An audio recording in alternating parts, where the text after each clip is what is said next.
Tapi ternyata itu tidak cukup, gitu kan. Ternyata itu tidak cukup. Maka itu perlu negara itu mengambil sebuah istilah supaya kita akhirnya hidup bisa damai beragama.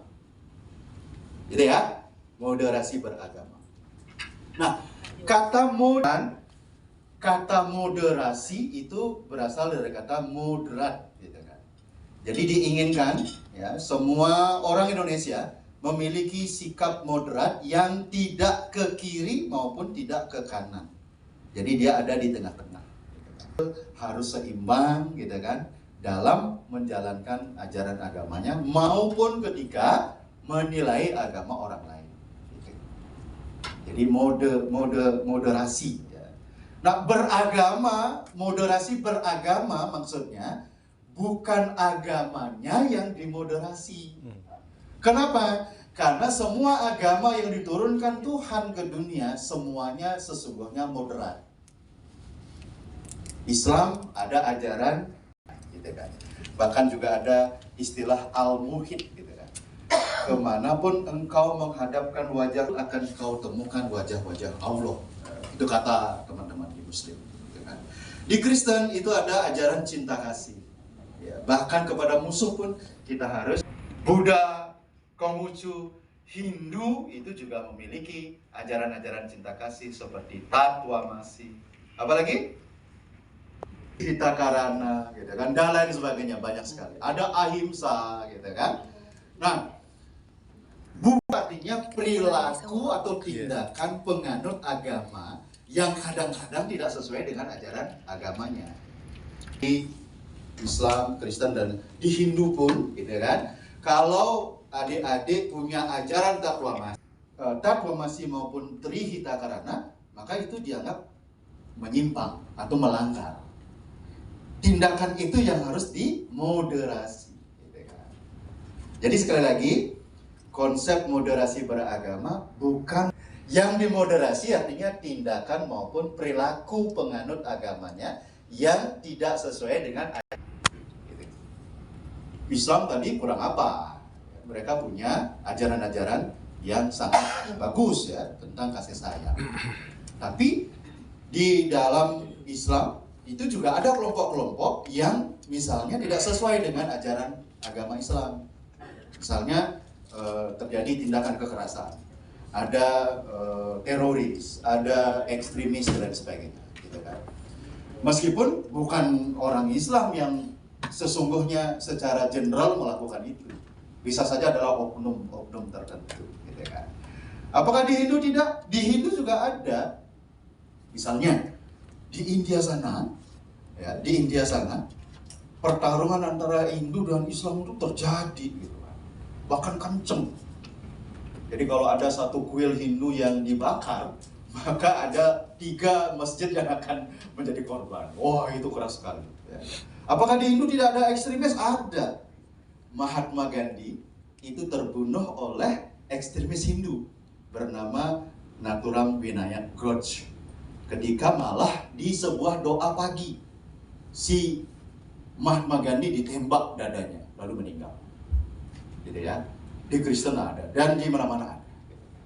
Nah, karena itu, sekali lagi, yang dimoderasi adalah tindakan atau perilaku menyimpang dari penganut agama itu sendiri, gitu kan. Nah, di Hindu, mari kita lihat ya, flashback jauh, hampir 700 tahun yang lalu atau 800 tahun yang lalu, ada seorang Mahakawi bernama Empu Tantular. Tahu Empu Tantular? Pernah berkenalan dengan Empu Tantular? Itu menulis sebuah kalimat yang sangat indah. Ya. Kalimat itu kemudian diambil oleh pemimpin bangsa kita, ya, pendiri bangsa kita, ya, founding fathers kita. Lalu kemudian mengambil satu kalimat, lalu disematkan di kaki burung Garuda. Apa kalimat itu? Bhinneka Tunggal Ika. Empu Tantular menuliskan kalimat itu di sebuah kakawin Sutasoma. Ya, panjang, tapi kira-kira begini: Bhinneka Tunggal Ika, Tanhana Dharma Manggruwa. Berbeda-beda tapi tetap satu juga, gitu ya. Jadi pada saat itu agama Siwa Buddha itu menyatakan agama-agama ini bisa hidup berdampingan sampai hari ini dan bahkan mungkin ribuan tahun yang akan datang selama bangsa ini tetap bersepakat menjadi bangsa Indonesia. Maka Sasanti Bhinneka Tunggal Ika itu akan terus ada. Bayangkan 700 tahun yang lalu Empu dan Tulang, dan itu sampai sekarang berlaku. Bahkan mungkin ratusan dan ribuan tahun yang akan datang itu masih akan berlaku selama kita bersepakat menjadi bangsa Indonesia. Betapa Indonesia ini majemuknya, beragamnya. Anda mau cari apa saja di Indonesia ada. Bahkan Kos Plus ya, ini band tua. Kalau tidak kenal, Anda sangat muda, gitu kan? Kalau yang kenal seperti Bapak ini sudah tua, sama seperti saya, gitu kan? Kus Plus itu bilang Indonesia itu seperti lautan susu. Apa saja ditanam tumbuh, gitu kan? Tongkat saja ditanam tumbuh. Kira-kira analoginya begitu. Betapa bangsa ini seperti gemah ripah woh jinawi, ya istilahnya begitu ya. Nah, bangsa lain itu iri dan cemburu kepada bangsa kita yang luasnya itu pernah diukur dari London menuju Turki, luasnya, panjangnya. Berapa negara yang dilewati itu? Ya. Kita satu negara dari Aceh sampai Papua. Berapa pulau yang masih ada di Indonesia? Hampir 17.000 pulau, 15.000 pulau. Jadi saya pernah pergi ke Kepulauan Riau, Kepri. itu ada 550 pulau di situ. Namanya saja Kepulauan Kepri, gitu kan? Bahasa kita, satu desa dengan desa yang berdampingan, itu tidak bisa mengerti bahasanya masing-masing. Luar biasa ya? Di NTT sana, saya pernah penelitian lama di situ, dan itu nggak ngerti bahasa daerahnya masing-masing. Beruntung bangsa ini memiliki bahasa Indonesia yang bisa mempersatukannya, gitu. Suku ada, suku etnis itu sekitar 1.300 ada di Indonesia. Kalau Anda pernah pergi ke luar negeri, dari misalnya kalau saya di Bali, dari Bali menuju ya, tapi dari Bali ke Papua itu juga 6 jam. Berarti mana namanya ke Australia, Canberra itu 3 jam. Luasnya hampir sama. Kalau kemudian dari Bali ke Aceh, Aceh itu 3 jam, 2,5 jam dari 3 jam. Apalagi dari Jakarta Singapura, itu dekat sekali. Makanya banyak orang berlibur lebih baik ke Malaysia, ke Singapura daripada ke Manado yang jauh dan sebagainya, gitu kan. Jadi masih luar biasa bangsa ini ya. Agama kita ada 6 yang resmi, ada lebih dari Wiwitan. Nah, itu agama lokal masih hidup, masih ada di Indonesia.